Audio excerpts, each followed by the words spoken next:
Assalamualaikum warahmatullahi wabarakatuh. Jadi teman-teman, kita ini lagi di kolamnya Bang Arif.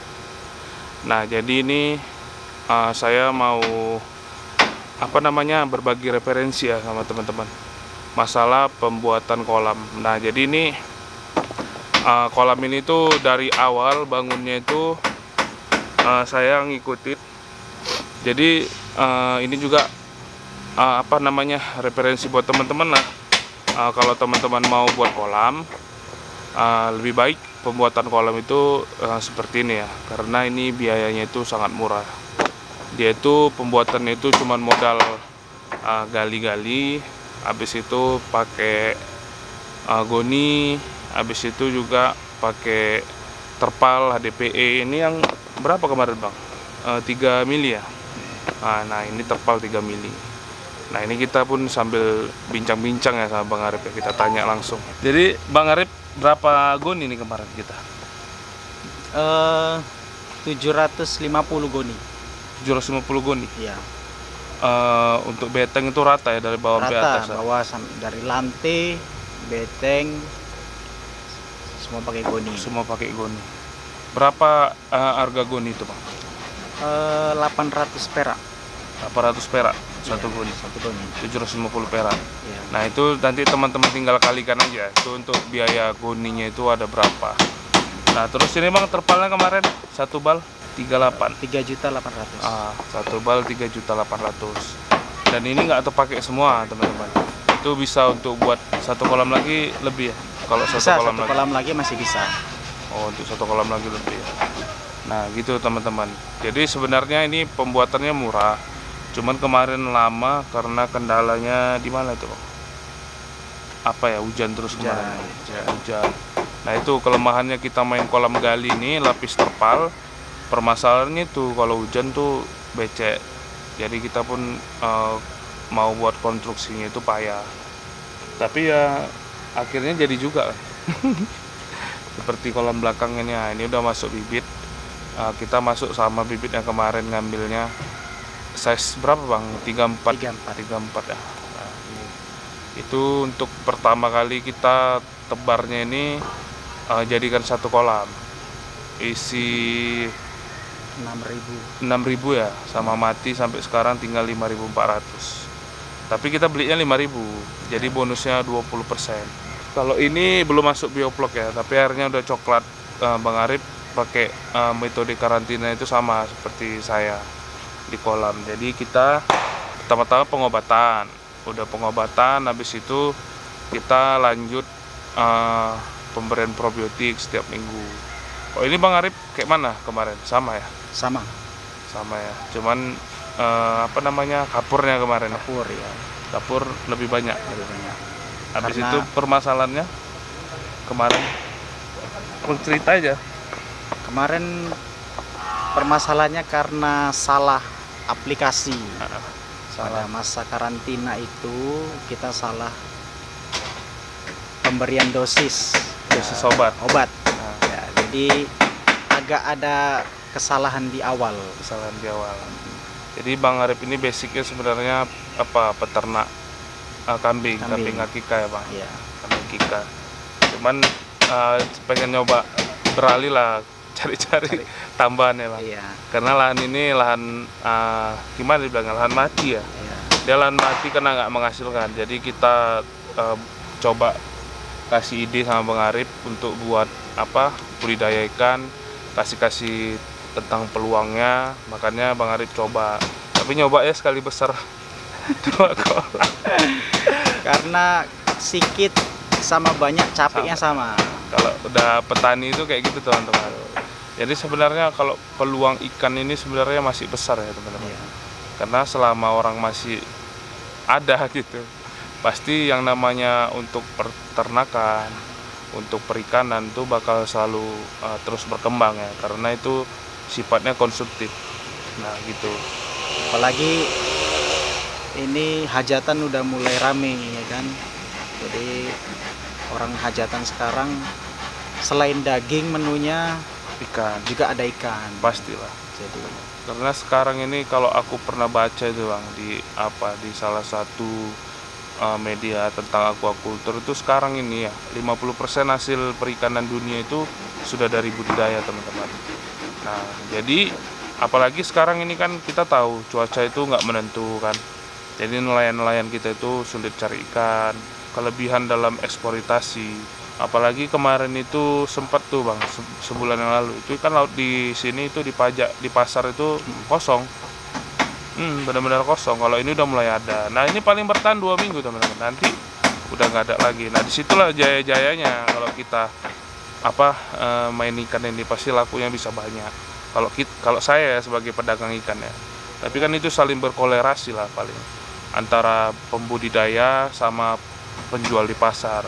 Pastinya kalau enak jualnya tentu pasti permintaan akan ikan budidaya itu akan naik. Jadi ini harapan kami nih bulan-bulan berapa nih bang? Target itu nanti? Mudah-mudahan bulan 6 awal ya. Bulan 6 awal ya? Ya ini bulan 4, 5 ya. Bulan 5 akhir atau bulan 6 awal lah, minggu pertama di bulan 6. Target kita ya? Sudah panen. Ya. Kalau bisa lebih cepat ya bang? Iya. Biar cepat kaya kita ya. Tapi kan tergantung juga karena Bang Arif ini kan baru pertama main, jadi pasti banyak nanti sedikit kesalahan, tapi ya nggak banyak lah. Makanya mudah-mudahan lah bang, nggak ada kendala ya kan. Tapi kalau pembuatan kolam ini murah ya kan? Murah kalau dibandingkan yang bulat ya, tempat Bang Iwan ya. Iya. Ini lebih murah, lebih hemat ya, karena gini dia kita memang pembuatannya ini mungkin bisa habis 10 juta ya bang. Iya. Ada kalau 10 juta sama terpal ya? Iya, ada lah, 10 juta lah sama tukang. Iya. Kalau sama tukang nggak sampai sebetulnya, nggak sampai 10 juta. Nggak nyampe 10 juta, nggak sampai. Cuman kalau 10 juta kolam D4 itu paling dapat berapa kan gitu. Kalau ini nggak sampai, dari ininya aja, dari terpal ya 3.800.000.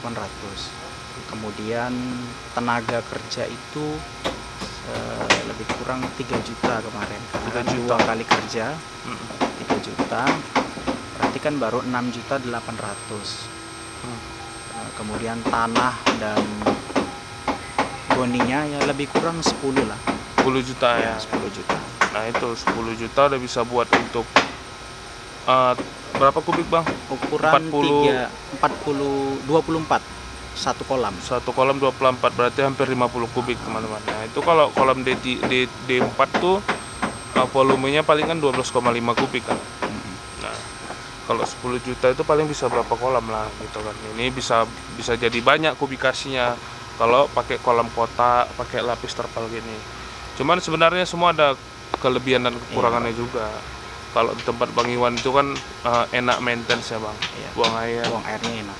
Kalau kita di sini sulit ya, karena kan ini lebih rendah dari dataran, jadi kita harus buat paret lagi, kita gali dulu, dan ada juga masalah paret yang besar. Iya, paret utama pembuangan ya rendah. Jadi masing-masing itu ada kelebihan dan kekurangannya. Cuman ini memang murah, tapi kalau di manage dengan baik sebenarnya itu bisa sangat lebih bagus hasilnya. Apalagi ini kan tempat saya ini memang sudah kolam dulu ini bang. Sudah kolam, dan itu lebih sulit buatnya. Lebih enak dia daratan, kita buat kolam. Jadi tanah galian itu kita buat bedeng sebetulnya. Jadi kita nggak perlu beli tanah timbun. Iya betul. Kemarin itu karena permasalahannya itu kolamnya terlalu dalam. Ya, kolam ini sudah terlalu dalam. Jadi ditambah tanah lagi. Tapi ya lagi pula juga ini lahan yang nggak produktif kan bang. Daripada dia jadi kolam kosong gitu kan, mendingan kita bagusin kan. Kita jadiin kolam intensif. Nah gitu teman-teman. Nah ini video ini cuma untuk referensi lah teman-teman kan. Siapa tahu teman-teman ada yang mau buat kolam. Nah jadi beginilah dia pembuatannya itu saya ada itu dari awal sampai akhir kita masang. Nah itu semua kita buat berapa hari pengerjaan, lama juga lah, sebulan juga karena terkendala hujan hujan, curah hujannya tinggi, kendala tukang juga. Kalau udah hujan nggak masuk kerja. Iya, kalau udah hujan nggak masuk. Jadi itulah namanya kita usaha pasti banyak kendala Iya, di awal. di awal. Yang pasti kendala itu harus kita selesaikan. Tapi kalau nengok ini Bang Arif udah tinggal gampang aja lah. Karena nengok airnya aja teman-teman. Di sini itu airnya itu karat ya. Ya, Biritnya tinggi. Jadi kalau kena terpal itu kuning dia. kuning. Ngeri. Tapi alhamdulillah kan Iya, ikan oke aja kan. oke, sehat. Jadi bagi kawan-kawan yang mau berbudidaya nila dengan sistem bioflok, ayo sama-sama kita berbudidaya ikan. Karena peluangnya itu masih besar. Ya, Nah gitu. Apalagi kita ini kan ada isu-isu Bang, untuk udah ada larangan ya atau pembatasan untuk budidaya di KJA di Danau Toba teman-teman. Jadi untuk di Sumatera Utara ini itu sentralnya budidaya ikan nila itu adanya di danau. Jadi katanya ya, dan juga udah ada pengurangan memang. Itu udah mau dilarang karena kan untuk daerah wisata. Nah itu sempat nanti tahun-tahun yang akan datang ini benar-benar di zero kan, ya perikanan untuk darat tuh maju pasti. Karena kita nggak tahu lagi nyari ikan di mana. Nah di danau itu luasnya keramba mereka untuk budidaya itu seluasnya kota Kisaran nih. Jadi memang betul-betul luar biasa untuk sebenarnya kalau dihitung-hitung kebutuhan ikan nila ini. Nah kalau mungkin sekarang ini pasar ikan nila ini di Jawa lagi bagus ya. Kalau nggak salah itu lagi tinggi ya, di atas 25 ya. Tapi kok di Sumatera ini memang lagi turun teman-teman. Ini pasarnya paling kalau dari danau itu sekarang masuk 25,5, 26 gitu. Kalau mungkin damel di kolam ini kalau dalam waktu dekat ini nggak bisa kita bicarakan berapa lah, karena kan ini masih lama nih. Karena bisa jadi nanti harga lebih tinggi kan, atau bisa lebih rendah gitu. Tapi kalau bulan puasa kayak Bang Iwan nanti kemungkinan tinggi. Ya namanya jatuhnya di bulan puasa ya kan. Iya. Nah jadi kalau di budidaya ini atur strateginya itu untuk dipanen di bulan berapa gitu. Apakah di bulan produktif, apakah di bulan yang lesu gitu. Tapi kalau nilai ini ya Bang, sepanjang aku berdagang lah, jarang itu harganya itu anjlok, nggak kayak lele. standar ya Bang. Karena sebenarnya gini deh, karena itu kalau lele nih di kampung mana lah Bang coba nggak ada melihara Ya, ikan lele. Setiap kampung pasti ada kolam kan. Jadi harga lele ini nggak bisa stabil ya, karena ketersediaannya itu banyak gitu. Nah, tapi kalau nila itu cuma ada di danau. Kalau kita nggak dari danau itu ya nggak ada gitu. Maksudnya ada pun di kolam-kolam yang lain tuh sedikit gitu, nggak dapat ukurannya ataupun rasanya bau tanah gitu, nggak kayak ikan danau. Ikan danau itu rasanya enak gitu. Kalau kemarin kita budidaya udah pernah panen, saya rasain tuh rasa ikan nila di bioflok itu lebih enak, walaupun tipis dia perbandingannya 11-12. Nah 12 itu ikan bioflok lah, rasanya lebih enak. Jadi apa aku bilang? Nah oke, teman-teman, jadi itu aja lah sharing-sharing kita sama Bang Arif. Dan teman-teman juga mohon doanya, semoga usaha kita ini semua, teman-teman yang nonton tuh lancar-lancar, nggak ada kendala ya kan, dan bisa finish sampai akhir, bisa jual. Nah itu yang paling penting teman-teman. Nah oke, saya akhiri dulu. Makasih ya Bang Arif ya. oke Bang. Assalamualaikum warahmatullahi wabarakatuh. Waalaikumsalam.